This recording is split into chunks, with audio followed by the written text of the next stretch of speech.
మిత్రులందరికీ నమస్కారం. Exam schedule ప్రకారం ఈరోజు 7వ తారీఖు ఎటువంటి పరీక్షలు అనేవి జరగలేదు. 6వ తారీఖు ఆఫ్టర్నూన్ సెషన్లో వచ్చిన ఇంపార్టెంట్ ప్రశ్నలు ఏమిటి, వాటికి సంబంధించిన ఆన్సర్లు ఏమిటి అనేది ఈ వీడియోలో మనం డిస్కస్ చేద్దాం. ఆల్రెడీ 6వ తారీఖు మార్నింగ్ సెషన్కి సంబంధించి ఒక వీడియో మన ఛానల్లో అప్లోడ్ చేయడం జరిగింది. ఇక్కడ మెయిన్గా ఆఫ్టర్నూన్ సెషన్లో చూసినట్లయితే పెన్నా నది జన్మస్థలం ఎక్కడ అని చెప్పేసి మనకు ఒక ప్రశ్న అయితే రావడం జరిగింది. పెన్నా నది పీనాకిని కర్ణాటక రాష్ట్రంలో చిక్కబల్లాపూర్ జిల్లాలోని నంది హిల్స్ నుంచి ఉద్భవించింది. ఇది మనకి ఆన్సర్ అయితే అవుతుంది. ఇది ఆంధ్ర రాష్ట్రం గుండా ప్రయాణిస్తూ నెల్లూరు సమీపంలో బంగాళాఖాతంలో కలుస్తుంది ఈ పెన్నా నది అనేది. మనకి రెండవ ప్రశ్న చూసినట్లయితే మొట్టమొదటి ఆసియా క్రీడలు ఎక్కడ జరిగాయి? మొట్టమొదటి ఆసియా క్రీడలు 1951లో భారతదేశంలో న్యూఢిల్లీ నగరంలో నిర్వహించబడ్డాయి. ఓకే, మనకి రెండవ ప్రశ్న అయితే ఇది. గైస్ లైక్ చేయాలి గైస్, ఎవరైతే వీడియో చూస్తున్నారో ప్రతి ఒక్కరు వీడియోని లైక్ చేసేయండి. మనకి మూడవ ప్రశ్న వచ్చేసరికి హాకీ వరల్డ్ కప్ 2026 ఏంటని చెప్పేసి ఒక ప్రశ్న వచ్చినట్లు సమాచారం. దానికి సంబంధించి ఆన్సర్ చూసినట్లయితే 2026 పురుషుల హాకీ వరల్డ్ కప్ బెల్జియం మరియు నెదర్లాండ్స్ సంయుక్తంగా నిర్వహించనున్నాయి. ఇది మనకి కరెంట్ అఫైర్స్కి సంబంధించిన ప్రశ్న. G20 సదస్సు 2024లో ఎక్కడ జరిగిందని చెప్పేసి అడుగుతున్నారు. G20 సదస్సు అనేది 2024కు సంబంధించి బెల్జియంలోని రియో డి జనీరో నగరంలో నవంబర్ 18 నుంచి 19 తేదీల్లో జరిగింది. ఇది మనకి G20 సదస్సుకు సంబంధించి రిపీట్ అయిన ప్రశ్న. మనకి తదుపరి ప్రశ్న చూసినట్లయితే గ్రీన్ వరల్డ్ ఎన్విరాన్మెంట్ అవార్డ్ ఏ సంస్థకు వచ్చిందని చెప్పేసి ప్రశ్న. 2024లో green world environment award corporate సామాజిక బాధ్యత CSR విభాగంలో కోల్ ఇండియా లిమిటెడ్కు లభించింది. కోల్ ఇండియా లిమిటెడ్కు లభించడం జరిగింది. T20 అండర్-19 మహిళా వరల్డ్ కప్ విజేత ఎవరని చెప్పేసి ప్రశ్న. 2023లో జరిగిన తొలి అండర్-19 మహిళా T20 వరల్డ్ కప్ విజేత భారతదేశం. 2023లో జరిగిన తొలి అండర్-19 మహిళా T20 వరల్డ్ కప్ను భారతదేశం గెలుచుకుంది. నెక్స్ట్, ఆర్మీ శిక్షణా సంస్థ ఎక్కడుంది? ఆర్మీ శిక్షణా సంస్థ ఎక్కడుందనే విషయానికి వచ్చినట్లయితే ఇక్కడ ముఖ్యంగా మనకి భారత సైన్యంలో శిక్షణ పొందే సంస్థలు ప్రధానంగా రెండు రకాలుగా ఉంటాయి.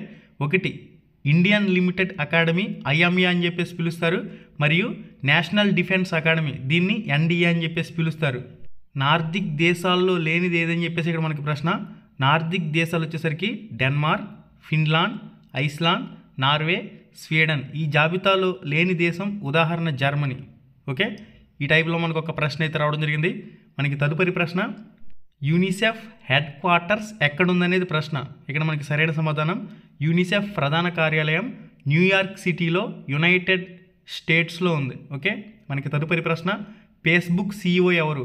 2025 నాటికి మెటా ప్లాట్ఫామ్స్కి సంబంధించి మునుపటి ఫేస్బుక్ CEO అయిన mark Zuckerberg. Okay, mark Zuckerberg right answer. తదుపరి భారతదేశంలో సుప్రీంకోర్టు ప్రధాన న్యాయమూర్తి మొదటి వ్యక్తి ఎవరు? భారతదేశ సుప్రీంకోర్టు మొదటి ప్రధాన న్యాయమూర్తి హరిలాల్జే కానియా. ఓకే, మనకి తదుపరి ప్రశ్న 12వ ప్రశ్న చూసినట్లయితే రైస్ బౌల్ ఆఫ్ ఇండియా రాష్ట్రంగా దేన్ని పిలుస్తారని చెప్పేసి అడుగుతున్నారు. ఆంధ్రప్రదేశ్ని సాధారణంగా ఇండియా యొక్క రైస్ బౌల్ అని చెప్పేసి పిలుస్తారు. అయితే ఉత్తరప్రదేశ్లోని కొరవాన్ బ్లాక్ని కూడా రైస్ బౌల్గా ప్రసిద్ధి చెందడం జరిగింది. ఓకే గైస్, చూసారు కదా, ఇవి మనకి 6వ తారీఖు ఆఫ్టర్నూన్ సెషన్లో వచ్చిన ఇంపార్టెంట్ ప్రశ్నలు, వాటికి సంబంధించిన ఆన్సర్లు.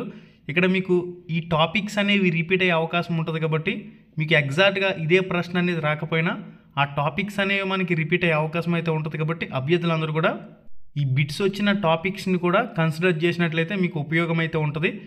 ఇక NCF 2005కి సంబంధించి, RTE 2009కి సంబంధించి, దాంతోపాటుగా నూతన విద్యా విధానం 2020కి సంబంధించి కూడా ఎక్కువగా ప్రశ్నలు అనేవి వస్తున్నాయి. ప్రాథమిక స్థాయిలో పాఠశాల 1వ తరగతి నుంచి 5వ తరగతి వరకు బోధన గంటలని చెప్పేసి అడిగాడు. 800 గంటలు. పాఠశాల అనేది 200 రోజులు పనిచేస్తుంది. ప్రాథమికోన్నత పాఠశాలలో 6వ తరగతి నుంచి 8వ తరగతి వరకు బోధన గంటలని చెప్పేసి అడిగాడు. 1000 గంటలు. ఇక్కడ ప్రాథమికోన్నత పాఠశాల 6వ తరగతి నుంచి 8వ తరగతి వరకు 220 రోజులు పనిచేస్తుంది. ఒక వారంలో ఉపాధ్యాయుడు బోధనకు ప్రిపరేషన్తో కలిపి 45 గంటలు ఉండాలి. ఇక Andhra Pradesh academy authority SCRT NCF 2005 topic కంప్లీట్గా చదువుకుంటే కంపల్సరీగా బిట్ అయితే వస్తుంది. నూతన జాతీయ విద్యా విధానం 2020 కంప్లీట్గా టాపిక్ చదివితే ఒక బిట్ వస్తుంది. నెక్స్ట్ RTE 2009 కంప్లీట్గా చదివితే ఒక బిట్ వస్తుంది. ఇవన్నీ కూడా కన్ఫామ్గా వచ్చే టాపిక్లు ఇవి. ఓకే, మరొక సరికొత్త వీడియోతో మళ్ళీ కలుసుకుందాం. శుభం, ధన్యవాదాలు. సబ్స్క్రైబ్ చేసుకోండి, పక్కనే ఉండే గంట సింబల్ కూడా యాక్టివేట్ చేసుకోండి.